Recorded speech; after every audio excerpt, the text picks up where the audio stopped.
Sir, you're going to have to leave right now. The words cut clean through the warm Looking sharp, spring Dad. air, sharp enough to turn Just heads right. even over the I have the distant right to hum be of here. folding chairs Sir. and polite Sir, applause you need to drifting step away from across the the high building. school football field, where Please, rows of let's calm graduates in down. navy gowns sat beneath a bright June sun, tassels flickering in a slow, restless breeze, and families filled the bleachers with cameras raised in quiet pride swelling in their chests. But at the edge of it all, just beyond the roped-off entrance marked, "Authorized guests only," Thomas Whitaker stood still, his worn leather shoes planted on the hot pavement, as if the ground itself had asked him not to move, his suit pressed but old, the fabric slightly faded at the elbows, his silver hair combed back with care, and in his hand, held gently like something that mattered more than it looked, a slightly creased invitation card with his grandson's name printed in bold blue ink, Ethan Whitaker, class of 2026, the letters catching sunlight that seemed too bright for the moment unfolding, while the security officer in front of him, Ryan Cole, young, broad-shouldered, and standing with the rigid confidence of someone used to being obeyed, blocked the path with an outstretched arm and a tightening jaw, his sunglasses reflecting not just the old man, but the quiet discomfort of a few nearby parents who had begun to notice. "I said you're not on the list," Cole repeated, louder this time, his voice carrying just enough edge to turn curiosity into attention. And still, Thomas didn't argue, didn't raise his voice, didn't even shift his weight, his pale blue eyes drifting past the officer toward the stage in the distance where a line of students waited to have their names called, where somewhere among them stood Ethan, his grandson, adjusting his cap, maybe scanning the crowd, maybe expecting to see him. And that thought alone seemed to settle into Thomas's chest like something heavy but familiar. "There must be a mistake," he said finally, his voice low, steady, the kind of voice that didn't rush because it had learned long ago that rushing rarely changed anything. "My grandson is graduating today." But the officer let out a short breath through his nose, a sound that carried more dismissal than doubt. "Yeah, everyone here has a reason, sir," he replied, gesturing vaguely toward the packed stands. "But this section is restricted, and if your name's not on the approved list, you can't come through." And a second staff member, clipboard in hand, stepped closer, glancing at Thomas with a quick, practiced look that measured and dismissed in the same instant. "We've already checked," she added, not unkindly, but without softness. "There's nothing under Whitaker," and the name seemed to hang there for a moment, unrecognized, unimportant, as if it belonged nowhere near the ceremony unfolding just yards away. And still Thomas didn't react the way they expected. No frustration, no raised voice, just a small, almost imperceptible tightening of his grip on the invitation, the paper bending slightly under fingers that had long since learned how to hold on to things without showing it, while behind him, a few more parents slowed their steps, whispers beginning to form in low tones, the kind that carry judgment without needing words. And somewhere on the field, a name was called, applause rising briefly before settling again into the steady rhythm of celebration. But here, at the entrance, time seemed to stretch thinner, quieter, as Officer Cole shifted his stance and pointed toward the far parking lot. "Sir, I'm not going to ask again," he said, firmer now. "You need to step away from the entrance." And for a brief second, Thomas's eyes flickered, not with anger, not with embarrassment, but with something deeper, something older, as if he had heard those words before in places far removed from this sunlit field, places where being told to step away had meant something entirely different. And yet he remained exactly where he was, standing in the heat, holding that small piece of paper, looking past the barrier as if distance alone couldn't be the thing that kept him from where he was meant to be. The officer's hand did not move, and neither did Thomas. And for a moment the space between them felt smaller than it was, as if the entire entrance had narrowed to just a few inches of quiet resistance, while the sun pressed down harder against the pavement and the distant voice over the loudspeaker called another name that drifted across the field and dissolved into applause. "You are creating a scene, sir," Ryan Cole said, lowering his voice but sharpening its edge, the kind of tone meant to sound controlled while carrying a warning beneath it. And Thomas gave the faintest shake of his head, not in defiance, but in simple refusal to accept something that did not feel right, his gaze still fixed past the officer, tracking the movement of students as they rose row by row, stepping forward toward a moment they had been waiting years for. And somewhere among those rows, Ethan stood, though Thomas could not yet see him clearly, only the shifting blur of navy fabric and sunlight. "I am not here to cause trouble," Thomas said, each word measured, unhurried.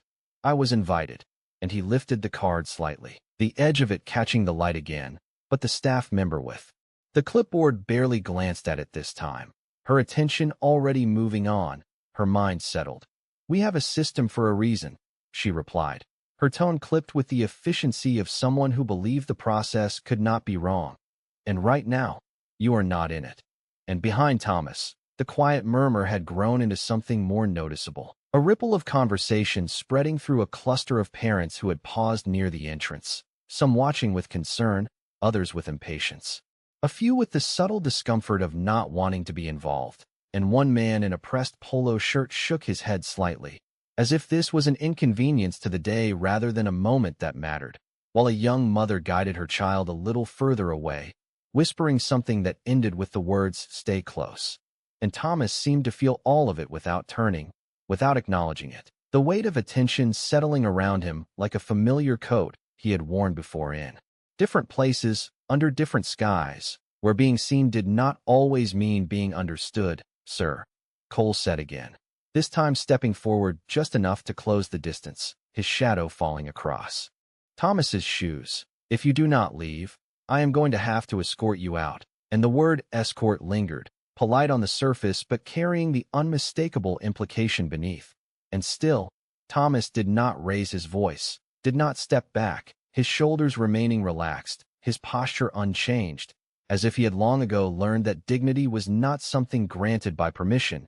"You do what you have to," he replied quietly. And for the first time, something flickered across Cole's expression.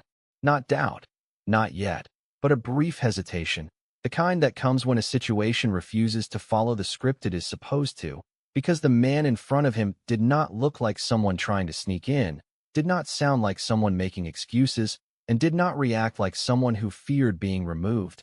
And that absence of reaction created a small, almost invisible crack in the certainty Cole had been standing on. While out on the field, a breeze picked up just enough to stir the flag's lining. The track, their fabric snapping lightly in the air, and from the stage, the principal's voice rose again, steady and ceremonial, speaking about achievement, about perseverance, about the future, words that floated outward and reached the entrance like echoes from another world. And Thomas listened without seeming to, his eyes narrowing just slightly, as if trying to catch a glimpse of something more than just the ceremony, as if he were searching for a single face in a sea of motion. And then, somewhere in the stands, a name was called that caused a sudden burst of louder applause, a sharper, more personal sound, and Thomas's grip on the invitation tightened just a fraction, the paper bending once more, as if that sound had found its way directly to him, anchoring him there even more firmly than before. The applause lingered longer than the others, rising in a wave that carried something warmer, something personal, and Thomas felt it before he heard the name clearly, before the syllables reached him through the speakers that crackled faintly under the midday heat. But when they did, when Ethan Whitaker finally cut through the air, it did not sound like just another name in a long list. It sounded like a moment that had been waited on, built toward, carried quietly for years, and Thomas's eyes sharpened, searching past the line of officers and the shifting sea of caps until he caught a glimpse of a young man stepping forward, shoulders straight, movement steady, and for a brief second, the distance between them seemed to stretch even wider, not just the yards of grass and track, but the invisible barrier that now stood between where Thomas was and where he was meant to be.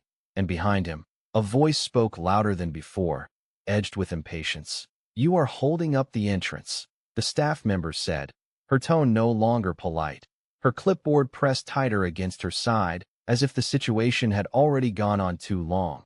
"People need to get through."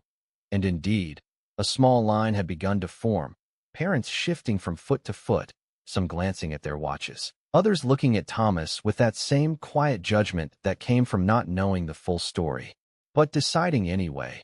And Officer Cole exhaled slowly, his patience thinning in a way that showed not in anger, but in the tightening of his posture, the subtle shift of his stance as he prepared to act. "Last warning, sir," he said, his voice now carrying the authority he believed the moment required. "Step away from the entrance."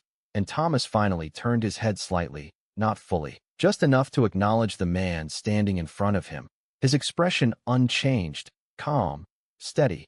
But there was something in his eyes now, something deeper than before, as if the sound of that name, Ethan's name, had anchored him even more firmly in place.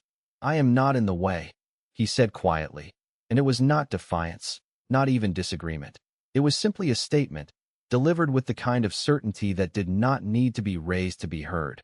But to Cole, it sounded like refusal, and refusal required response. And so he reached out, not aggressively, but firmly, placing a hand on Thomas's arm, the gesture controlled, practiced, meant to guide rather than force. "Sir, we are done here," he said, and in that moment, a few more heads turned, the small crowd tightening its attention, because now, it was no longer just a conversation. It was becoming something visible, something that could not be ignored, and Thomas did not pull away, did not resist, but he also did not move. And that stillness, that complete absence of reaction, created a strange pause, as if the expected sequence had been interrupted, and Cole hesitated for half a second, just enough for uncertainty to flicker beneath his training. Because most people either argued or complied, they did not simply remain. And that hesitation was noticed by someone else, standing a few feet away, a young woman in a faculty badge, Emily Carter, who had been watching from the edge of the entrance with growing unease, her arms folded loosely, her eyes moving between the officer and the old man. And there was something about Thomas that did not fit the situation, something that did not match the assumptions being made around him, not the way he stood, not the way he spoke, not the way he held that invitation as if it mattered more than the paper it was printed on. And as Cole shifted his grip slightly, preparing to guide him away, Emily took a small step forward, her voice cutting in, not loud, but clear enough to interrupt. "Wait," she said, and the word hung there for a moment, just long enough to slow everything down, just long enough to create a space where something different might happen. Emily did not hand the invitation back right away, and that small delay stretched longer than anyone expected. Just enough for the moment to breathe, just enough for the edges of certainty to soften, and as she held the card, her eyes returned once more to Thomas's wrist, to that faint marking that had caught her attention, barely visible under the sleeve of his jacket, its lines worn thin by time, almost like a shadow that refused to disappear. And without thinking, she spoke again, her voice quieter now, more curious than procedural. "Sir, may I?" And her gaze lowered slightly toward his wrist, not pointing, not accusing, simply asking, and Thomas followed her eyes. Then slowly, deliberately, he adjusted his sleeve back just enough to reveal it, not as a display, not as a statement, but as something that existed, whether anyone noticed or not. And the tattoo came into clearer view, its edges softened by decades, its ink faded but still present, a simple design, not ornate, not immediately recognizable, but carrying a weight that did not match its appearance. And for a moment, no one spoke, because it did not look like anything important, not to the staff member with the clipboard, who glanced at it and dismissed it in a single breath.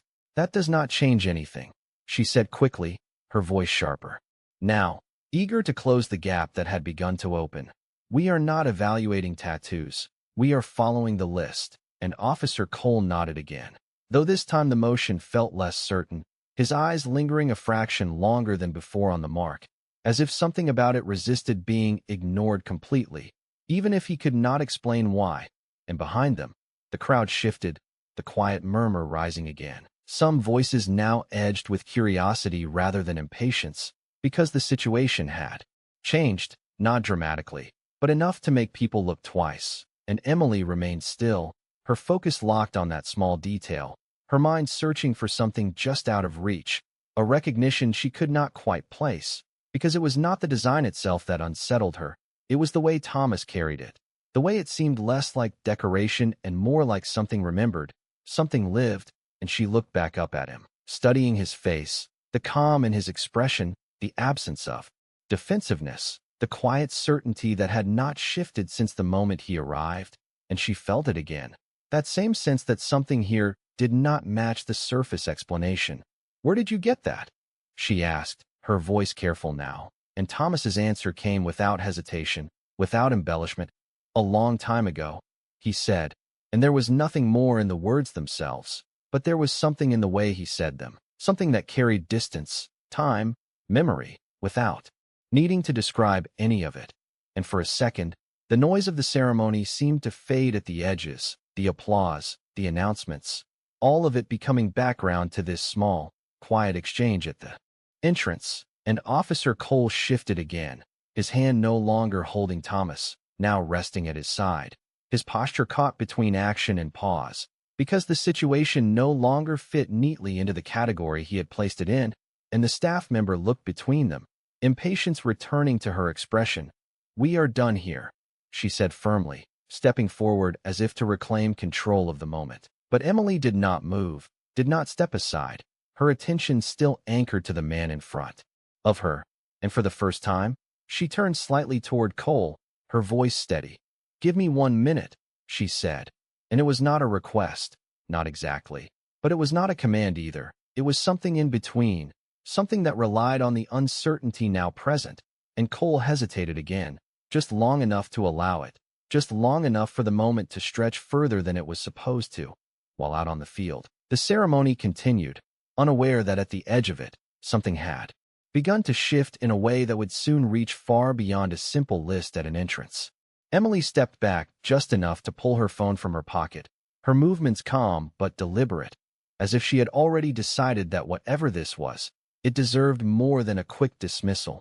And the screen lit up against her palm as she turned slightly away from the others, her fingers moving with quiet urgency, searching for a number she had not expected to use today. While behind her, the tension at the entrance held steady, suspended in that fragile space between action and hesitation. And Officer Cole watched her, his posture still firm but no longer advancing, his attention divided now between protocol and the growing sense that something about this situation was not as simple as it should have been. And Thomas remained where he was, unmoving, his gaze drifting once more toward the field where the ceremony continued, where Ethan had already taken his place again among the graduates, unaware of the quiet standoff unfolding just beyond the rope line, and the sound of another name carried across the air, followed by applause that rolled outward like a distant wave. But here, near the entrance, the noise felt muted, secondary to the stillness that had settled between them, and Emily pressed the phone to her ear, her voice low as she spoke. "Hi, this is Emily Carter from Ridgeview High. I need to confirm something." And there was a pause, a brief exchange that no one else could hear, her expression tightening slightly as she listened, her eyes flicking once more toward Thomas, toward the faint tattoo at his wrist, as if that small detail had become the center of everything. And then she spoke again, quieter now, more precise. "The name is Thomas Whitaker. Yes, I understand, but can you check again?"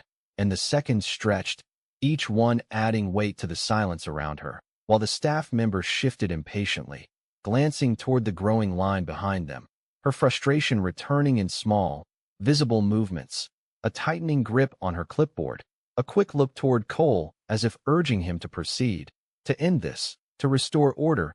But Cole did not move, not yet, because something had changed, something subtle but undeniable, and he could feel it, even if he could not explain it. And then Emily's posture shifted, just slightly, her shoulders straightening as whatever she was hearing on the other end of the call reached her, and her eyes narrowed with a focus that had not been there before. "Are you sure?" she asked, her voice barely above a whisper. And there was another pause, longer this time, and when she spoke again, it was with a careful clarity that suggested she understood the weight of what she was hearing. "All right, thank you." And she lowered the phone slowly, her gaze lifting from the screen back to Thomas.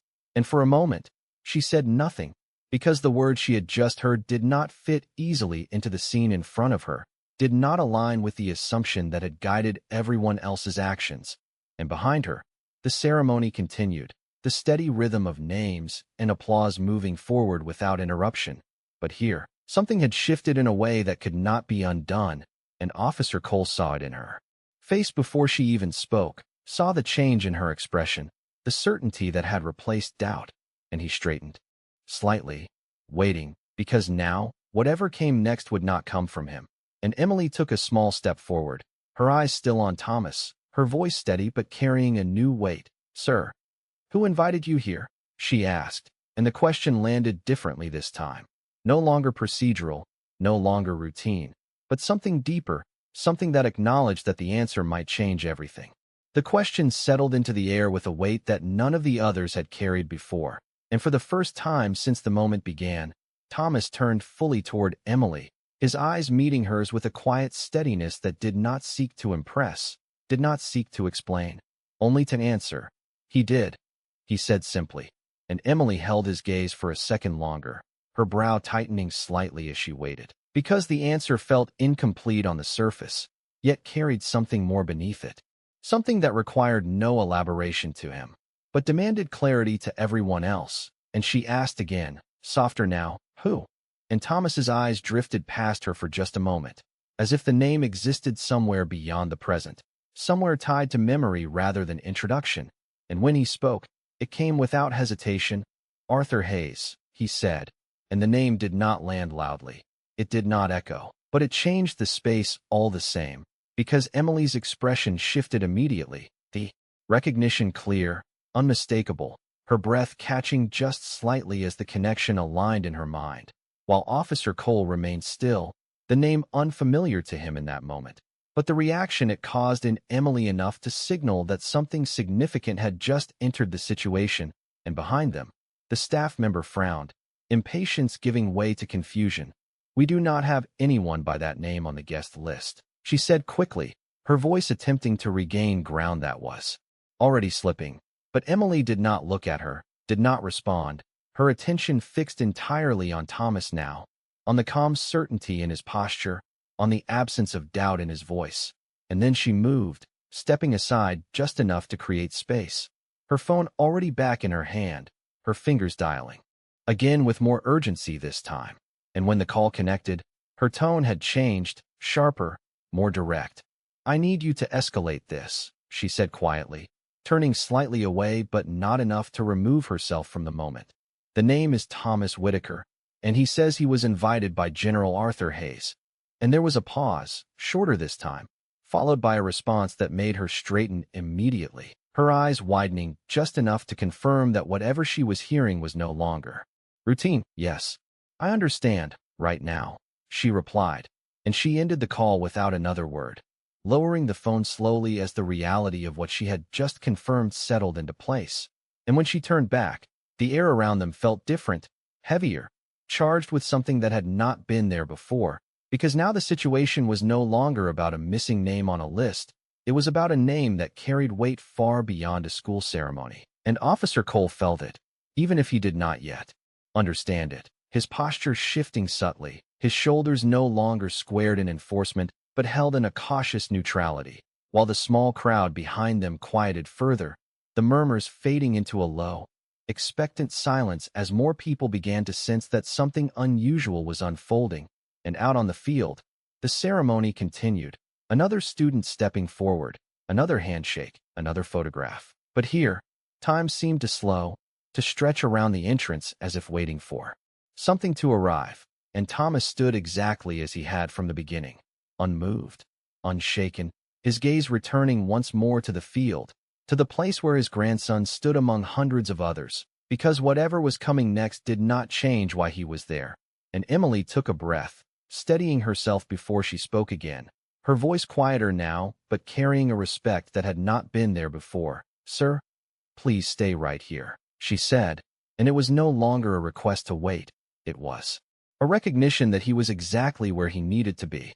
The shift was not announced, it was felt, like the air before a storm that no one had seen forming, and it began at the far end of the field, where a small group of faculty members suddenly turned their attention away from the stage, their posture tightening as a black SUV rolled slowly along the perimeter road, its presence subtle but out of place against the rhythm of a high school ceremony. And one by one, heads began to turn, conversations quieting in mid-sentence as the vehicle came to a controlled stop near the access gate. And a second vehicle followed behind it, not with urgency, but with purpose, the kind that did not need to rush to be taken seriously, and near the entrance, Emily saw it first, her breath catching just slightly as recognition settled into her expression, while Officer Cole straightened instinctively, his training responding to something he did not fully understand but knew carried authority beyond his scope, and the staff member with the clipboard lowered it without realizing, her attention drawn away from procedure and toward the unfolding arrival, and Thomas did not turn immediately, his gaze still resting on the field, as if whatever was approaching did not matter as much as the moment he had come to witness. And yet the change reached him all the same, not through sight, but through the silence that followed, the way the background noise of the ceremony seemed to soften, as if the entire space was holding its breath, and then the rear door of the first vehicle opened, and a man stepped out. His presence unmistakable even before his face was fully visible, his posture straight, his movements precise, the kind of bearing that did not come from position alone, but from years of carrying it. And the officers near the field reacted first, their shoulders snapping back, their attention sharpening in a way that rippled outward, subtle but undeniable, and a murmur passed through the crowd, low and uncertain, because while not everyone recognized him, enough did to create a shift in tone, a change in the way people stood, the way they watched, and Emily took a small step back. Her earlier certainty now replaced with something closer to anticipation, because she knew what was about to happen, even if she could not predict how it would unfold, and Officer Cole felt it too, the weight of the moment settling into his chest as he realized that whatever this was, it had moved far beyond his control, and the man from the vehicle began walking toward the entrance, not quickly, not slowly, but with a steady purpose that drew attention without demanding it, and only then did Thomas turn his head, just slightly, his eyes shifting from the field to the approaching figure, and for the first time, something changed in his expression, not surprise, not relief, but recognition.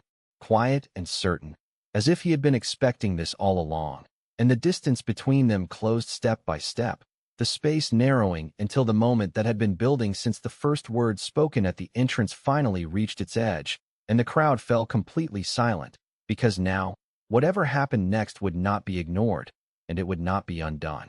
The final steps closed the distance with a quiet authority that did not need introduction, and as the man approached the entrance, every subtle detail of his presence began to register, the crisp lines of his uniform, the weight of the insignia on his shoulders, the stillness in his expression that carried more command than any raised voice ever could, and Officer Cole felt it immediately, his posture straightening instinctively, his hand dropping fully from his side, as if even the idea of intervening had already passed, while the staff member beside him lowered her clipboard completely, her earlier certainty dissolving into something closer to disbelief, and Emily stood just behind them, her breath steady but her attention fixed, knowing that this was the moment everything would turn, and Thomas remained exactly where he had been from the beginning, his shoulders relaxed, his gaze steady, watching the man approach not with surprise, but with the quiet recognition of someone who had seen him before in a different time,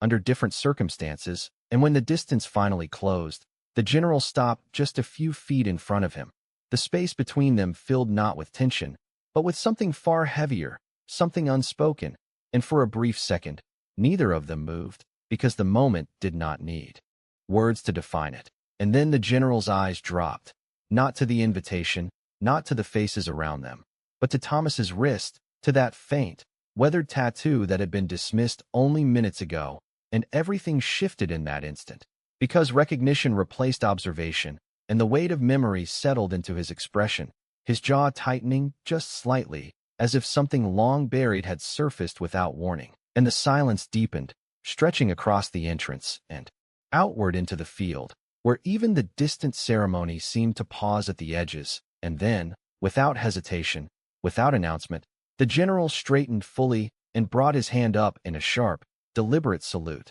the motion precise, unwavering, and directed not at a rank, not at a uniform, but at the man standing quietly before him, and the effect was immediate, absolute, because no one needed to be told what it meant, and Officer Cole froze where he stood, the realization hitting.